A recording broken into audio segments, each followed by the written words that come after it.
upping your life and moving to a new part of the world is a tale as old as time. In fact, some studies show that it all began nearly 2 million years ago when some early humans, feeling adventurous, left Africa and overstayed their tourist visas in Eurasia. #YOLO. Last year, it's estimated that 184 million people lived outside the country they were born in. But why? Well, I'm Rob Orme. And I'm Chris Russell. And we want to know why people uproot their lives and move to a new part of the world. We want to explore what impacts the decision has to leave, not only on their lives, but also the ones that they love and care for the most. This is Here and Eire.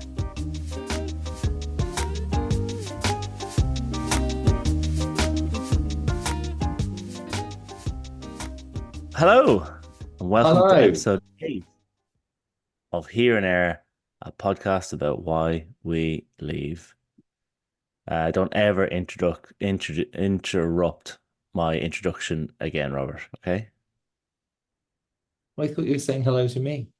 It's a rhetorical hello. It's a hello to the audience. All right, we'll do it again. No. We're going to keep it like as it is. How are you, mate? I'm good, buddy. I'm good. It's nice to see your face. You've been away and off on adventures. We have had our summer, our UK summer, or our European summer break. I've been doing stuff. I've been out and about, traveling the world, living life to its max. I did an 11-country motorcycle trip around Europe, which was fun. Why don't you tell us a little bit about that? That was 11 countries, and I was on a motorbike. Oh, great. Good. You're a details man. So where did you go? Which country did you start in? So I rode from London down to Folkestone, got the train across to Calais, which, you know, the train between Folkestone and Calais is brilliant. It's so good. It's like 35 minutes. Roll on, roll off. From Calais, I swung a left and I headed to Dunkirk, down into Bruges, Brussels. I'll do countries. So Belgium, Luxembourg, across Germany into Austria, back across Austria into Liechtenstein. I'm not quite sure how to pronounce it. Old Switzerland down into Italy, down to Monaco, where I rode around the Formula One track. That was fun. Monaco through southern France to Spain into Andorra, and then Andorra north through France back to old London town with a few stop-offs along the way. Amazing. And I was privileged enough to get a few FaceTimes from the side of mountains. That was very exciting for me. Thank you. Did you have a particular place that you enjoyed more than others? Was there a particular standout on your little adventure? Bavaria is Bavaria. just stunning in Germany. I was between Bavaria and I stayed near Innsbruck in Austria. I was thinking Bavaria and southern Germany and kind of the Austrian Alps area were probably the key highlight. They were just absolutely incredible. But obviously, like, Switzerland is quite possibly the most beautiful country in existence. It is just absolutely fucking stunning. But I don't know, there was something that just didn't click with me personally about Switzerland. It was expensive. People weren't particularly friendly, whereas Austria, everybody was just super friendly, super chill. People were outdoors just exercise. I mean, same in Switzerland, like, people are just outdoors exercising all the time, and you kind of go there, you're a little bit inspired by the scenery and the weather. But yeah, I think that kind of those two were the absolute highlights for me. I love the Pyrenees as well; they were really fun. But for riding motorbikes, so one day I had breakfast in France, lunch in Spain, and dinner in Andorra, and that was a fun day. That's great. But even just riding up the Pyrenees on the bike was pretty incredible. Did you come to any did you have any epiphanies while you were away? Any clarity of thought around life? Yeah, I mean, definitely. I mean, you're sitting on a motorbike for 8 hours a day. I mean, have you seen this phenomenon on That's not phenomenon, really. I've seen this viral trend on like TikTok and Instagram. It's called raw dogging, and it's essentially where blokes and people just decide they're going to sit on a plane and they're not going to watch anything. They just stick the map on and they stare at it for 8 hours. Yeah, the raw dogging. Sure, I'm familiar with it. Well, it's very similar on a motorbike because you're basically raw dogging a bike trip, right? I mean, you're looking at all the scenery, you're stopping off, but you're not on your phone. You just you sitting on a motorbike for long stretches of highway at a Mhm. time. And it's good thinking time. So yeah, I think it definitely gave me some clarity of life, which I won't go into now. We can talk about at a later date, but it definitely gave me some clarity on general vibes of life. Um, but yeah, that was me. It was fun. Would highly recommend Europe as a destination. I really enjoyed it. It was my first time really kind of, but I mean, with the exception of France and Spain, I'd never actually been to any of those countries before. Oh, right. So Okay. for Okay, me, it cool. was just an opportunity to see, essentially 9 new countries, which is really fun. But I would highly recommend it. It was brilliant. How about you? What have you been up to since we spoke last? Well, mate, it's all happening here. I am in the trenches, with my garden lawn. I'm having a real tough time growing it back, and I'm currently at war with two pigeons who keep flying into the garden early morning and late afternoon and eating my grass seed, which is obviously infuriating. So I've had to like just monitor the garden 24 hours and just keep an eye on it. I've got my mannequin Freddie out in the garden, keeping an eye on out. But mate, it's been crazy. Like it's surprisingly difficult to grow back a lawn, especially in the dust Sorry, that is Bondi. eh, sorry. We've only been away for like 2 months, and you somehow aged 40 years. Yeah, What are you, that's 85 years old? that's what You have happens, Chris, when you you're warring with just pigeons. turn for 40. These are the things now that I concern myself with. That and how do I effectively clean the dishwasher? That's also been a point of contention in our household. Sorry, can we just take a step back? How did two pigeons ruin the whole garden? Mate, they're not responsible for the ruining of the garden. The previous tenants were the destructors of the lawn. They had a small dog who liked to dig. So I've had to do a lot of topsoiling and leveling and regrowth of grass, which is obviously also infuriating because the other patches of grass are growing just fine. So yeah, it's been quite the month, as you can probably tell. I mean, it sounds challenging. It's good to Yes. keep yourself busy though. Yeah, Keep yeah. Well, you yourself. have to. You have to stay busy. Otherwise, the mind goes as well, and that's always the worst part. If the body Yeah, you don't want. goes, mind goes, and that's terrible. Shall we crack into what we're doing this week? We've got a fantastic interview lined up. Are you excited? You sound excited. I'm so excited. Yeah, you are excited. And I'll tell you why you're excited. And that's because this week we're chatting to my good friend Mel. Mel and I attended the highly prestigious King's College London about 20 or so years ago. Now I wouldn't normally fangirl about people in my life, other than you, mate, obviously.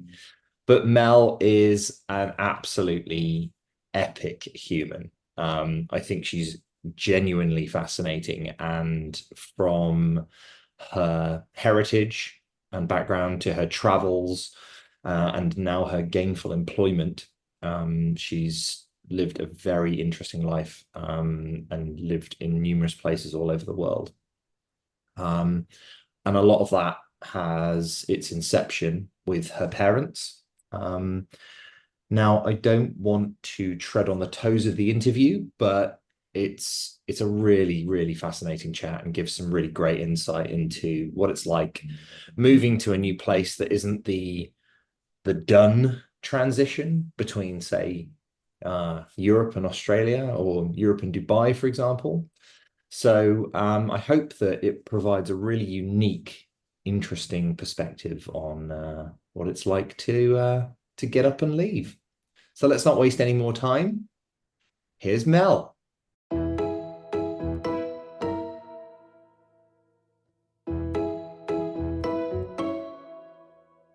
Mel, welcome to the podcast. Thank you ever so much for joining us on Here and Eire, a podcast about why we leave.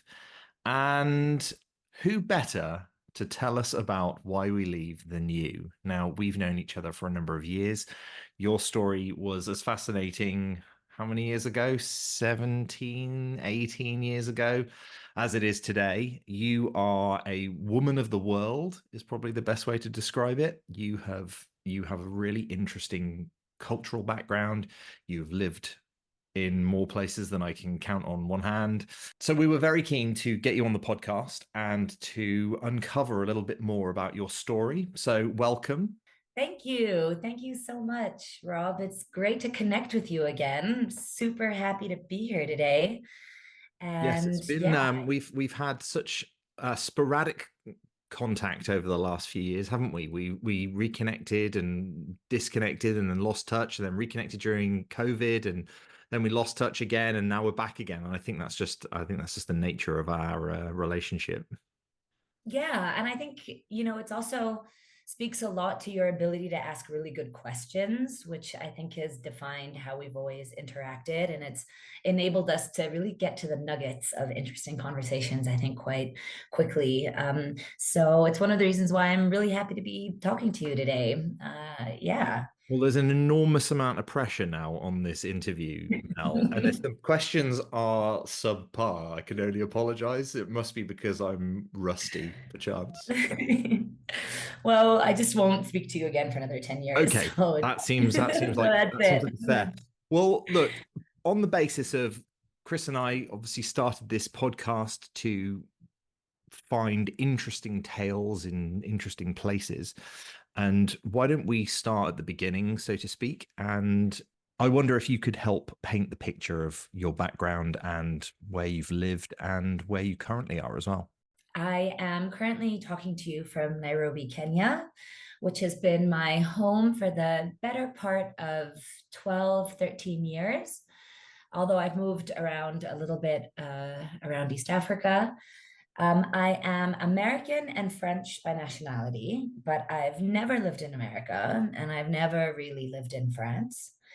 Home is a concept that is very malleable to me, and I think is based a lot more on where certain people are. But if I could say, and sort of narrow it down a little bit, I would say I am from Vienna and Geneva, both, because I was born in Austria. And so I spent the first 12 years of my life there and then moved to Geneva and sort of moved a little bit between like the Swiss and French sides, but it was still very much within Geneva. Then I lived in London for a number of years. Then I bounced around a little bit. I spent a little bit of time in Argentina. I spent a little bit of time back in Geneva, trying to figure out where to go. And then eventually wound up in Kenya, which has been a wonderful home. And for work, I've moved a couple of other places as well. But yeah, I think those are the major details. Okay. Well, there's a lot to pick apart, even in that very succinct little summary there. I want to start with what brought you to Kenya, first of all. So for a little bit of context, why don't you tell everyone what you studied at university and then what drove you to end up spending 12 years in such an interesting place, shall we say? Maybe I can take it back even further and just explain a little bit about my parents, because I think so much of where I am now, what I'm doing now, actually starts from the legacy, starts from back there.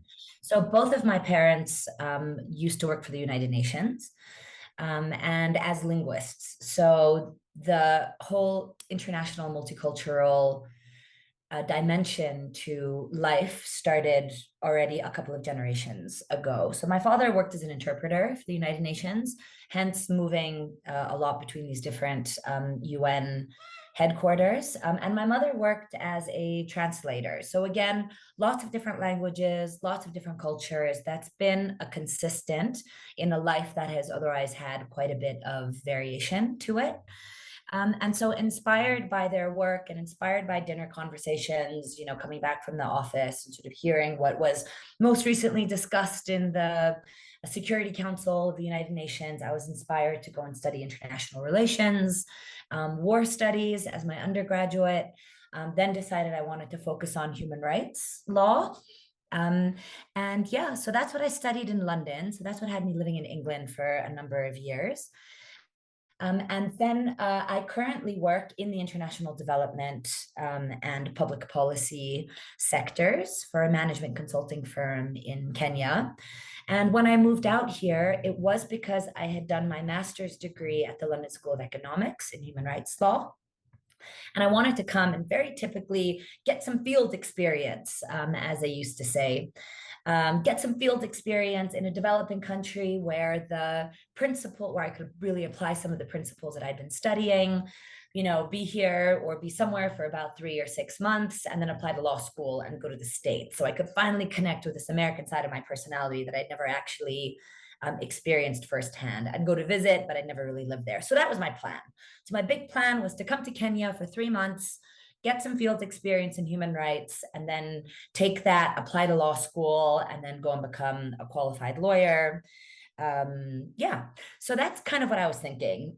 And 12 years later, I'm still here. In fact, it's 13 years. 13 years later, I am still here. I am still working in the international development sector, but I quickly realized that the practice of human rights law was not what I had hoped it was going to be. And so I transitioned my focus away from practicing law to supporting development, small and medium-sized enterprises, and making sure development could be a little bit more impactful.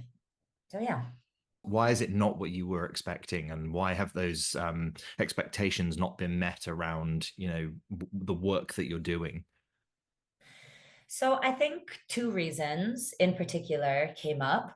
One of them was becoming a little bit disillusioned with the practice of human rights law on the ground in a real context compared to the safe academic settings of Northern Europe or Western Europe where I'd really been studying them.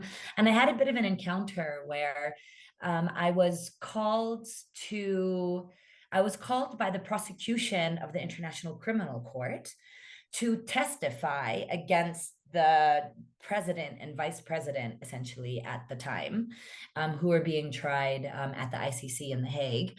And, I was only 24 at the time, and I hadn't lived in Kenya during the time of the crimes that they were being tried for.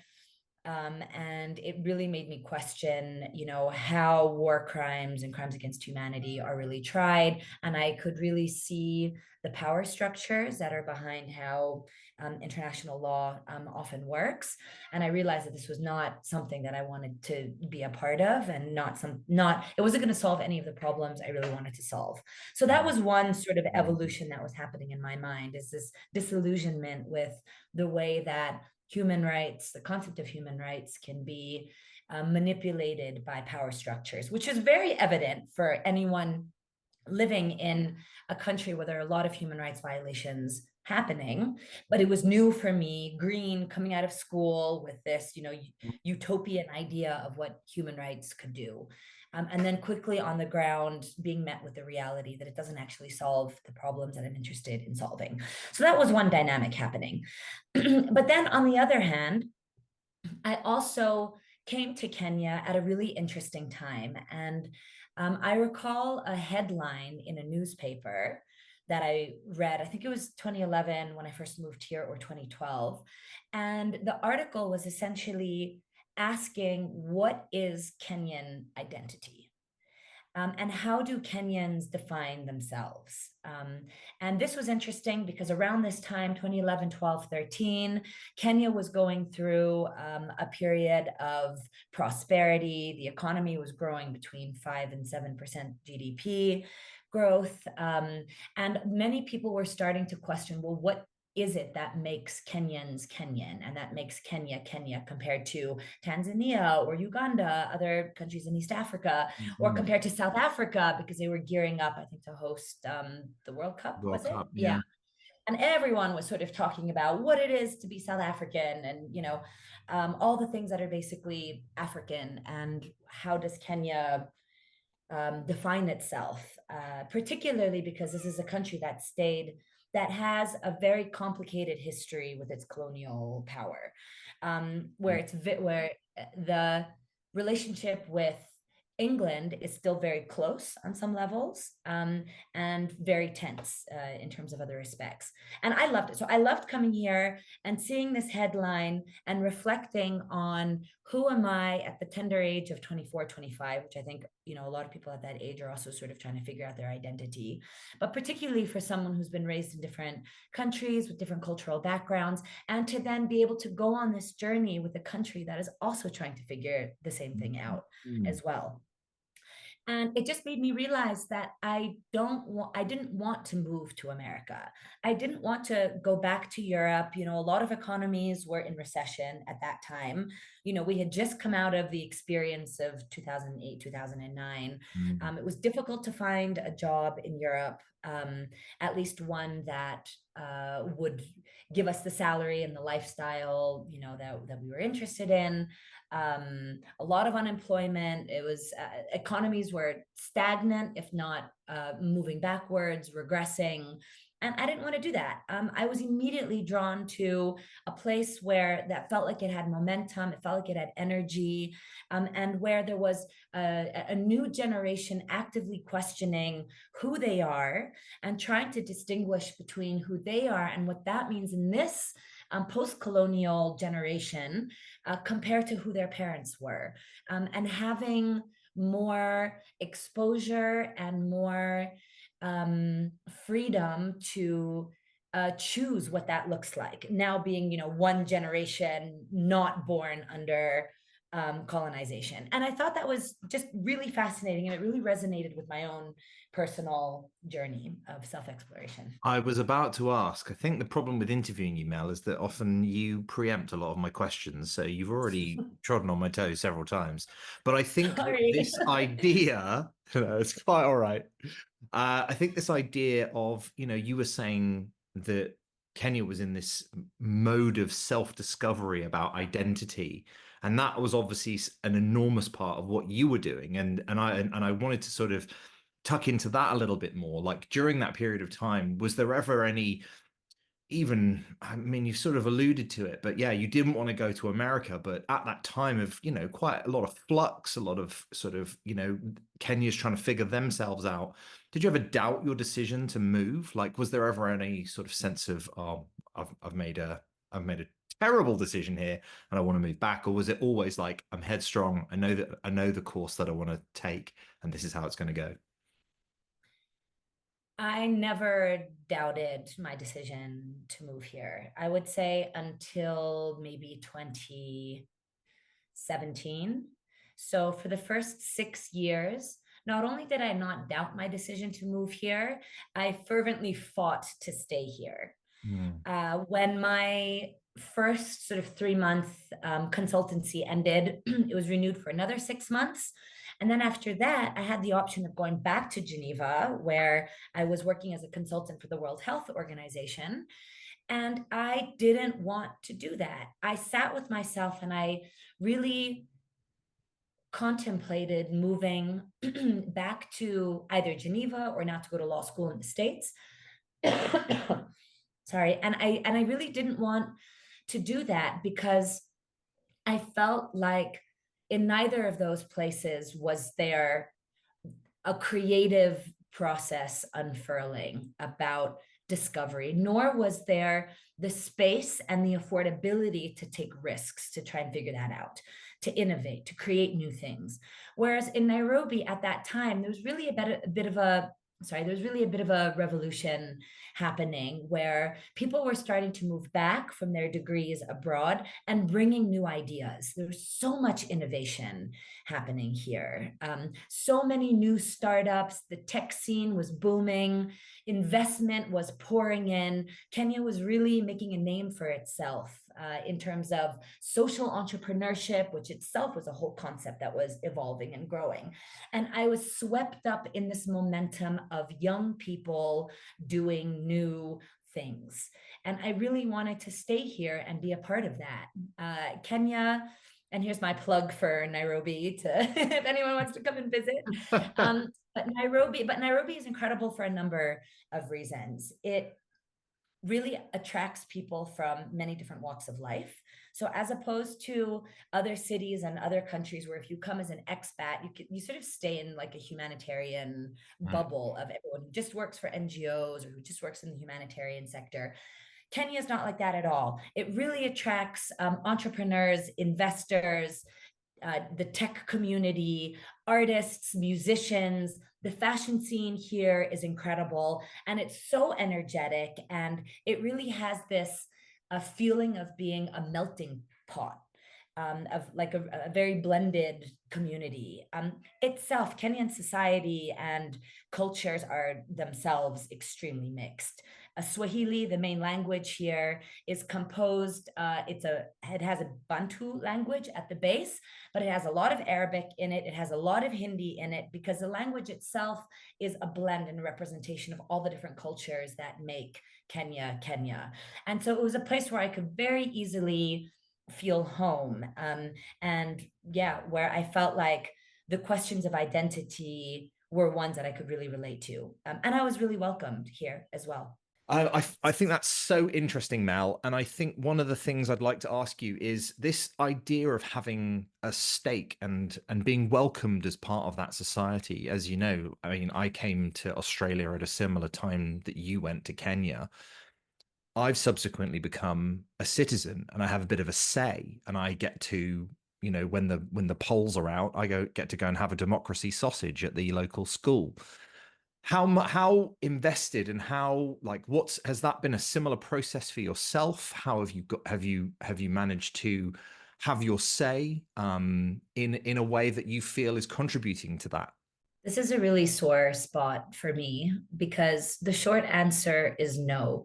Of course, every resident has some stake in a country, some ability to stand up for some values and principles, but not as part of the civic or electoral process. Despite living in Kenya for the better part of 12 years, now I am not a permanent resident. I am not a citizen. Citizenship is a very complicated, long process. I don't entirely think it's ever going to be open to me. Permanent residency is really what I was holding out for and hoping to get this year so that it still wouldn't enable me to vote, but at least I could feel like this is really my home and I am not contingent on a business, an organization providing a work permit for me to have the right to live here, because there is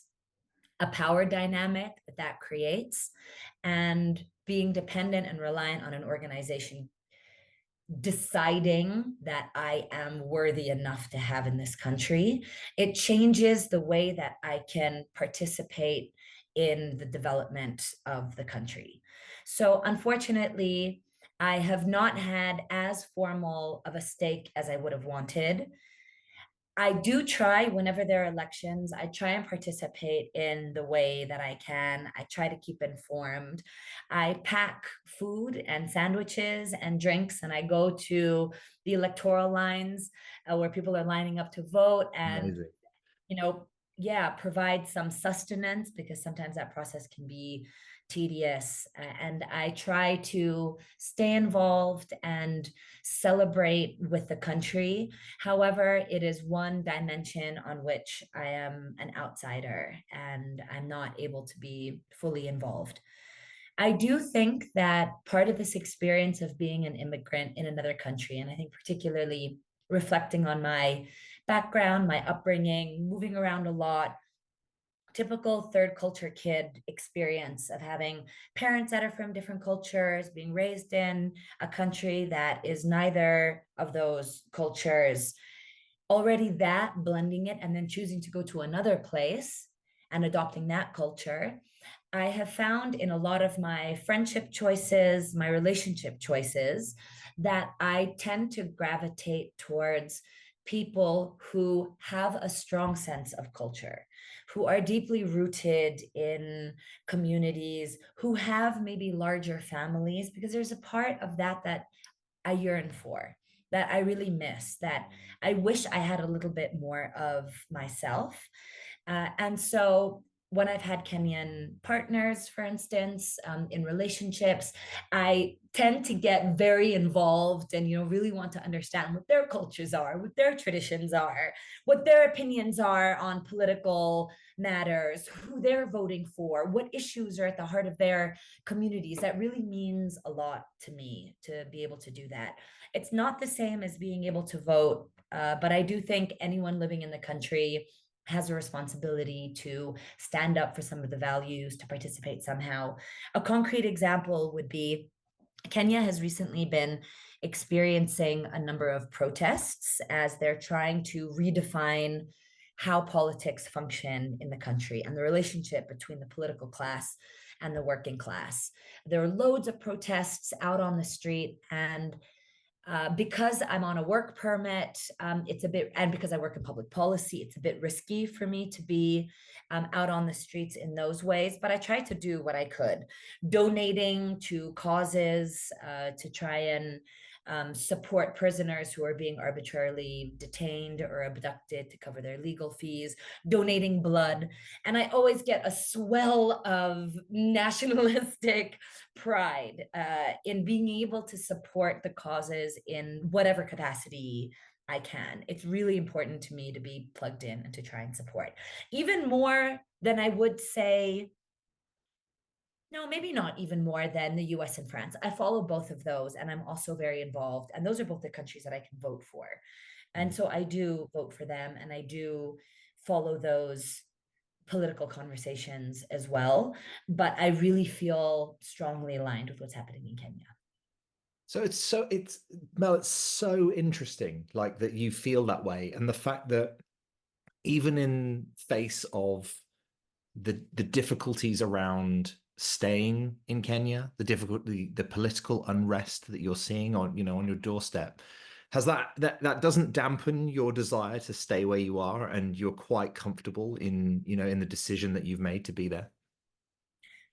I'm so comfortable in the decision to be here, and it doesn't dampen it whatsoever. In fact, it increases my desire to want to be a part of this story and to see how I can leverage whatever unfair advantages I have been given in life to try and support the cause. If it's access to capital, if it's access to networks abroad, if it is to support in through my official work, developing the policies and the systems that can help make governments more transparent and more accountable, or whether it's also just in funding, using my income to support small and medium-sized enterprises, whether it's to contribute to keeping this economy growing.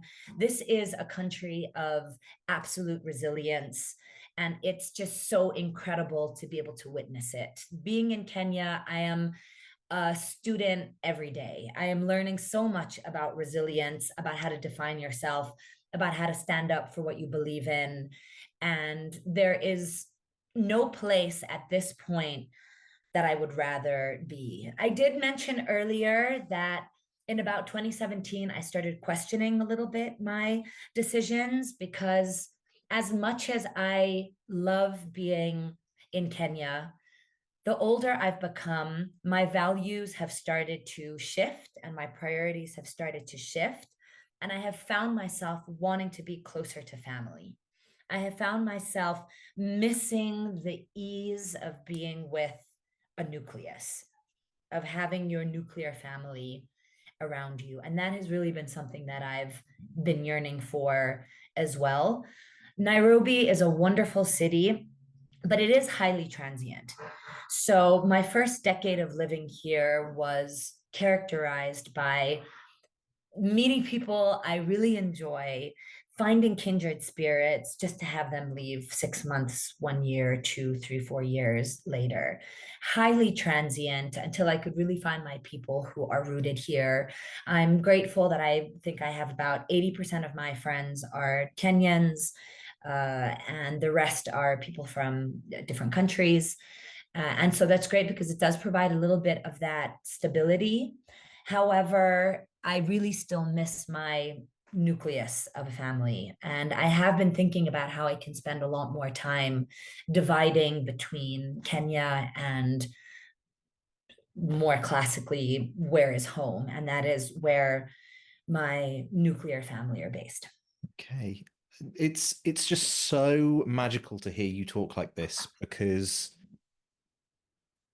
and I obviously I'm sat here and I'm listening to your reasoning behind being in Nairobi, and it's just quite inspiring, really, in a way. If I think about why people move, very rarely is it influenced or the catalyst is not I want to do better in the world, which judging by the way in which you described your rationale for being in Kenya and your desire to be there, like that sense of altruism and care is just not something that it certainly wasn't the reason that I moved to Australia. Like I didn't think, oh, I can make this a better place. Do you know what I mean? And it's just really that was a little bit of a wake-up call, really, because I think when I first moved over here for that first decade, I experienced a very similar thing to yourself, whereby it was very transient. A lot of my mates came over, a lot of them moved away. And then I'd never really I had a foot in the UK, I had a foot in Australia, and never really committed to either. And it was around sort of, the like COVID that I was like, oh, do you know what? I think I need to take more care, have more of a focus on what's happening on my day to day. And I think that well, I shouldn't be surprised, but I guess that's what you were doing from day one. So I'm nothing but impressed. Well, I thank want you. to Thank you for reflecting. Thank you for reflecting that back. There is one more dimension to just add on that, because I think given that I am a Caucasian American influenced woman choosing to live in Africa, there is a really important dimension to be conscious of too, that I've had to grapple with. And that is the concept of being a white savior. yes, And I was am going to I ask. coming? Yeah. Am I coming to Africa because I feel like the communities here need my services, Sure, or that sure. I need to save and rescue? And I've had to sit with that. And I will admit that I think when I was younger, there was a little bit of that. There was a little bit of the arrogance of saying, I have come with these ideas, with this education, and I can come and help, and I can come and save. Mm, And I really had to sit long and hard with myself. And I went through a type of therapy called neuro linguistic programming, okay. NLP.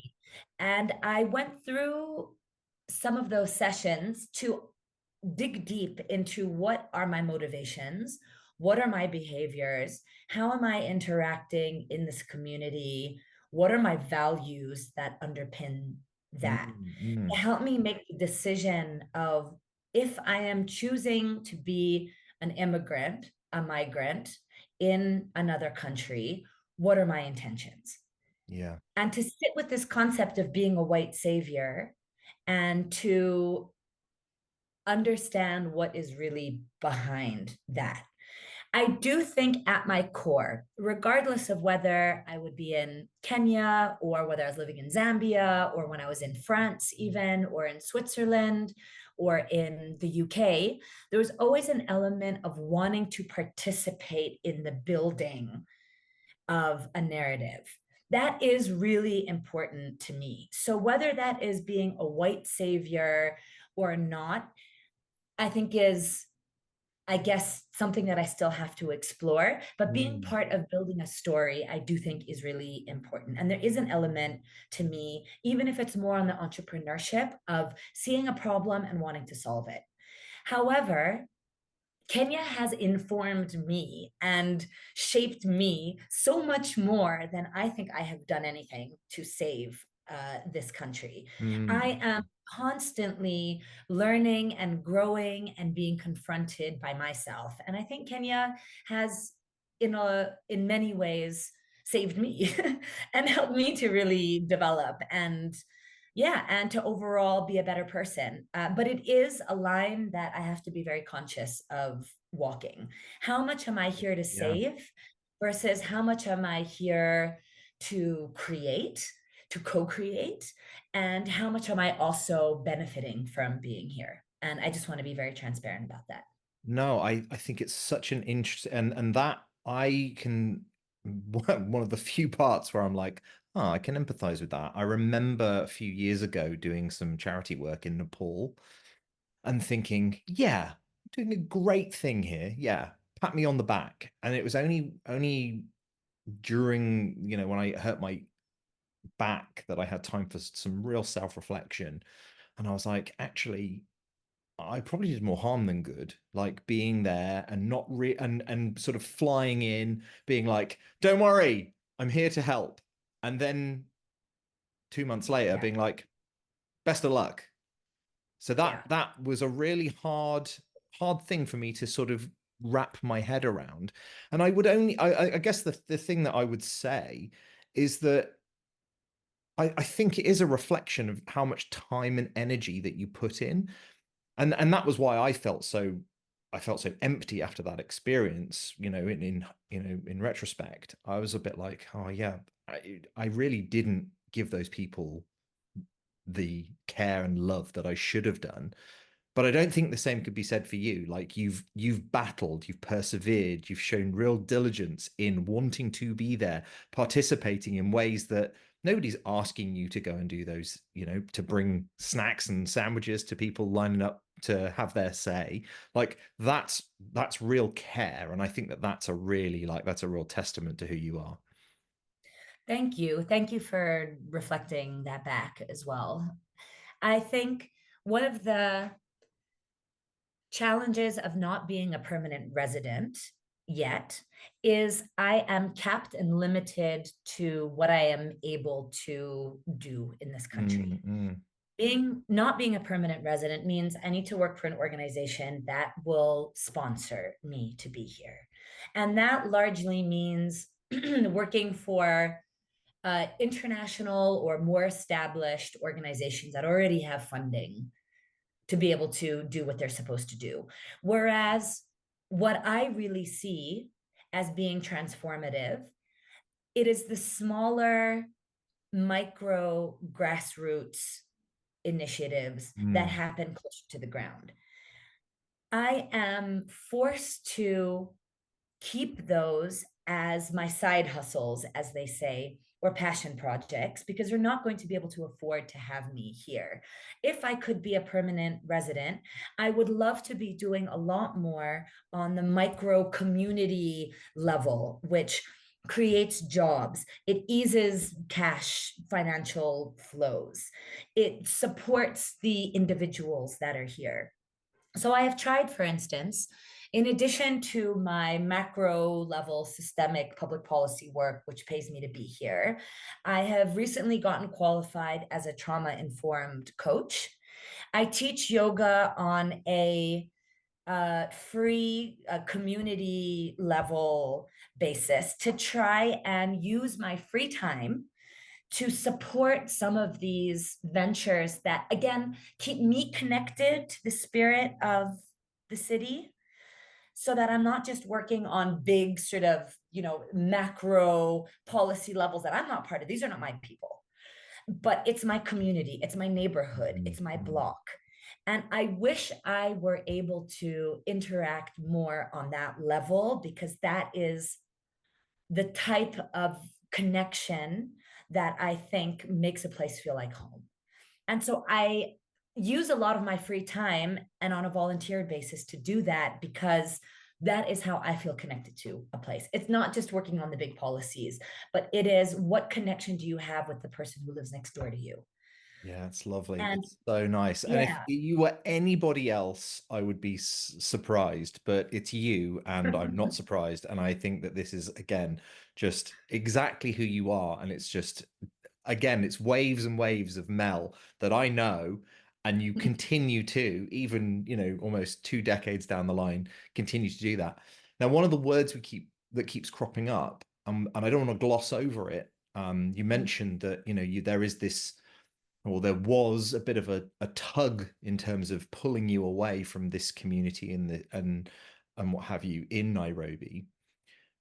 I guess the notion of home, like Chris and I have spoken a lot about it. We both, we're very much, home is a people. It's who you choose to connect yourself with. It's where you put your energy. Talk to me a little bit about, the I guess the dynamic that it's created with you and your parents, and what that specifically, what was that pull that almost took you away from what seemingly is a place that you clearly adore. Yeah, these are great questions. Thank you. So what contributed to me wanting or considering leaving was, first of all, a long-term relationship of mine ending.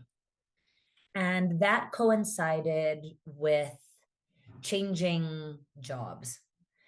And what that evoked in me was the realization of how much what I feel is home in Kenya and now my foundation is actually premised on other people allowing it to be so.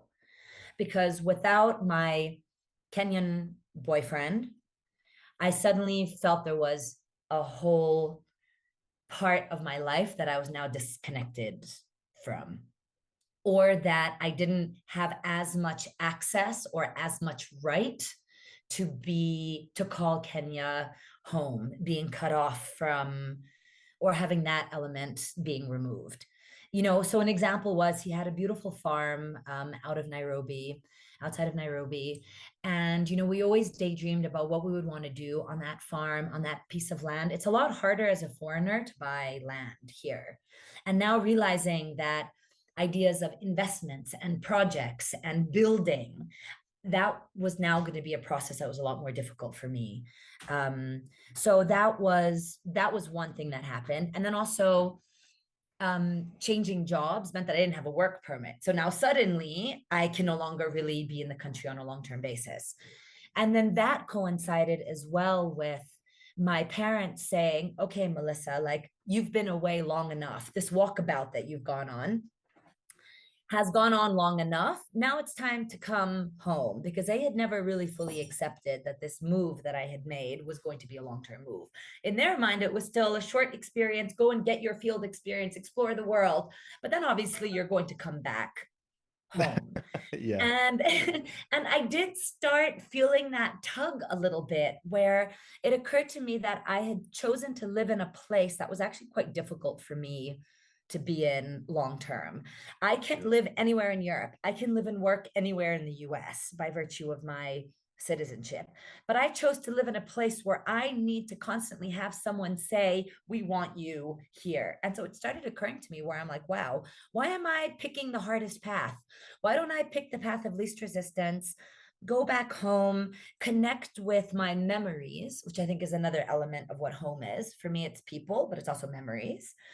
Connect with my memories again, and be in a place where I don't have to struggle to or feel the weight of continuously proving to people that I'm worthwhile to have here. You just always have to take it to the next level, don't you? I love that. I love that. And even it's taken me so long to get to a place where I now, having grown up in Worcestershire, which is not the most fun for a young man who wants to see the world, I have such astonishing revelry for Worcester now. Like, looking back, You're absolutely right. It's the memory, and I love the memory. And it's one of those things where I didn't appreciate it at the time. And it's very difficult now to be away from that. Like I see some of my friends who still live in Worcestershire, and they are going to the same places we went as kids, and there is a real nostalgic feeling to that. Do you think that your passion, your drive, your desire to stay in Kenya will remain? I know it's a sort of bit of a difficult question to ask, how can't predict the future. But in your heart, do you see yourself staying for, another 12, 13 years? I would love to always maintain a base in Kenya. I would love to always be connected to this chosen home. However, I am feeling a tug to be closer to family. And I can imagine in the medium term moving away for a couple of years, also to just keep exploring what's out there, whether it's to go somewhere else and do a PhD, or whether it's to go and have a work experience in another country for a couple of years, whether it's to go and be closer to home for a couple of years, but knowing that I can always come back to Kenya, that is essential.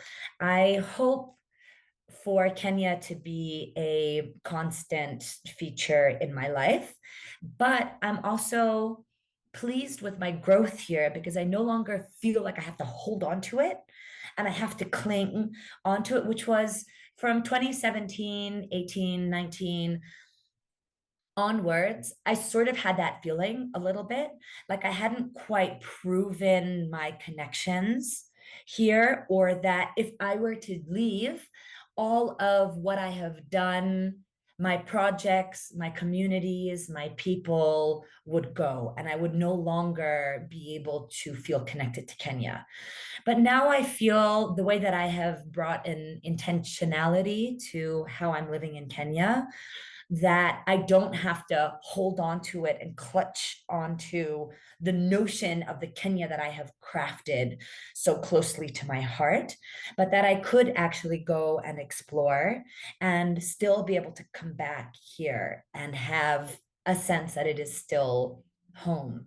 And that's really important to me because there is also a big world out there. I am a very international person. Moving around has been an important part of my life, and I want to still be able to do that without fearing like by being gone, I'm no longer going to be accepted or allowed to call Kenya home.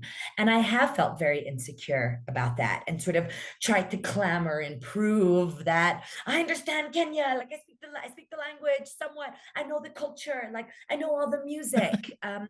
And like a lot of that is fronting or like sort of positioning, like yeah, like you guys love me, I love you, I'm so Kenyan, I'm so Kenyan.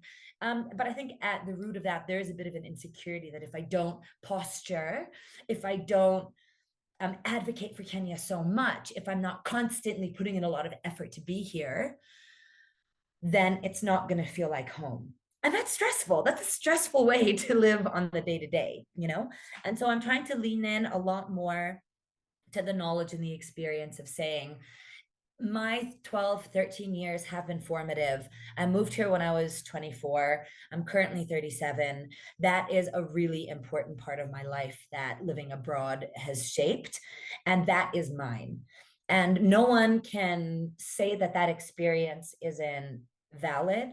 No one can say that that experience doesn't mean that I can't call Kenya home or that I shouldn't call Kenya home. And I can carry that with me everywhere.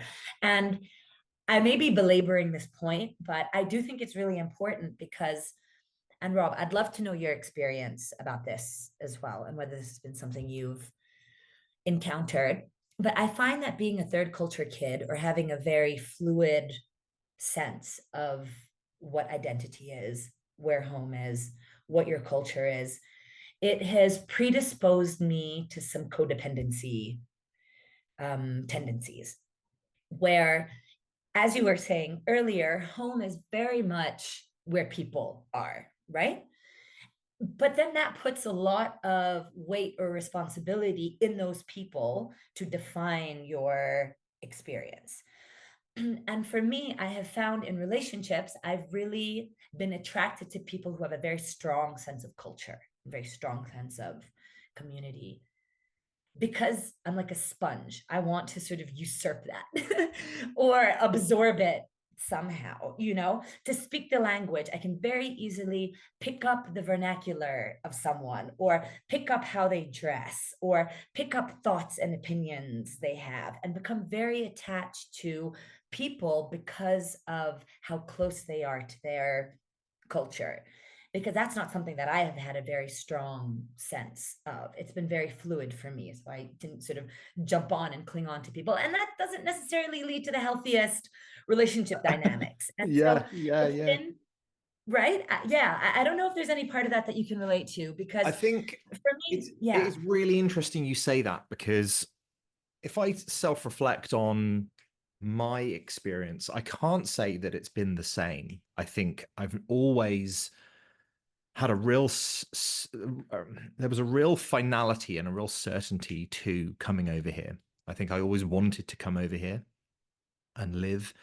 I guess it was more a case of, when am I going to do that? And then in terms of, the friendships and the relationships I've established, yeah, I've always been quite an independent soul. So they haven't, I've not lent on them so much that I've felt, oh, I'm completely gonna, usurp my way into this social setting or this family setting. But I would also say I have sought that. I have looked for relationships where I can have that, and it's been nice when I've had it, but I haven't then allowed that to affect, future decisions and what have you. Yeah, it's been wonderful to have, and to have certainly in the past where I've dated Australians, for example, and they've got their family on, on the doorstep. That's been wonderful. But then I've been quite able and easily slipped back into my life of singledom and sadness. Now, with time rapidly running away from us, I have absolutely no doubt that anybody listening to this will think that you are incredibly inspiring. Like, I could honestly listen to you talk for days. I think that the way that you articulate yourself is just so inspiring and so magical.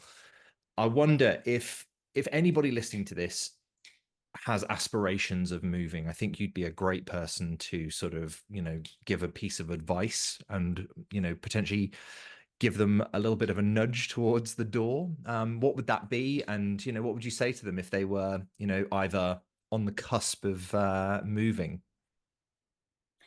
Curiosity is everything.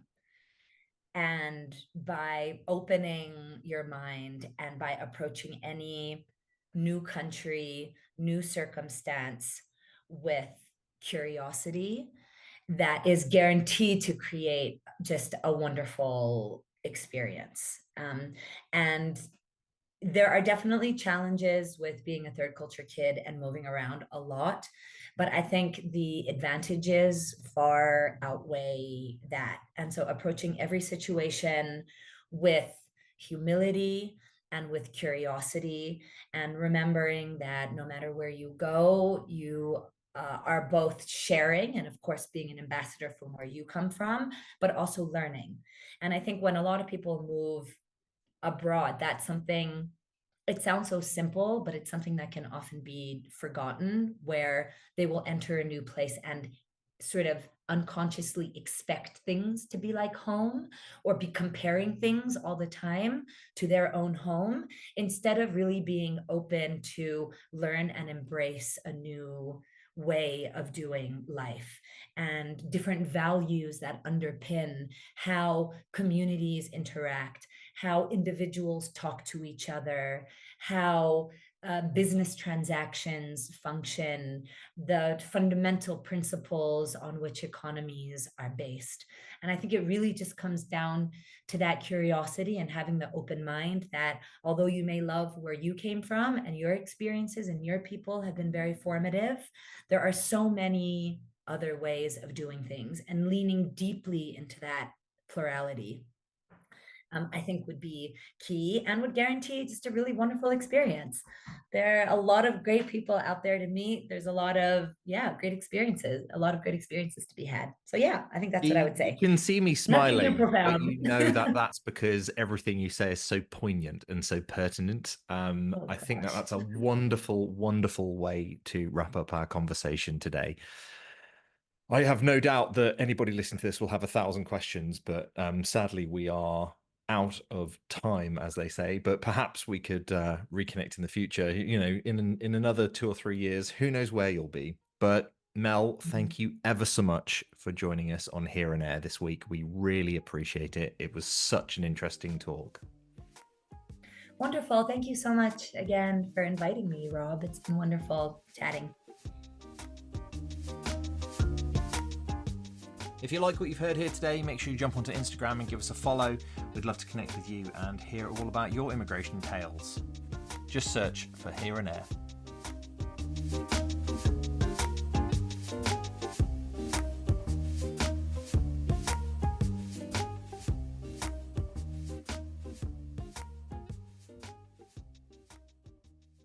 Ta-da!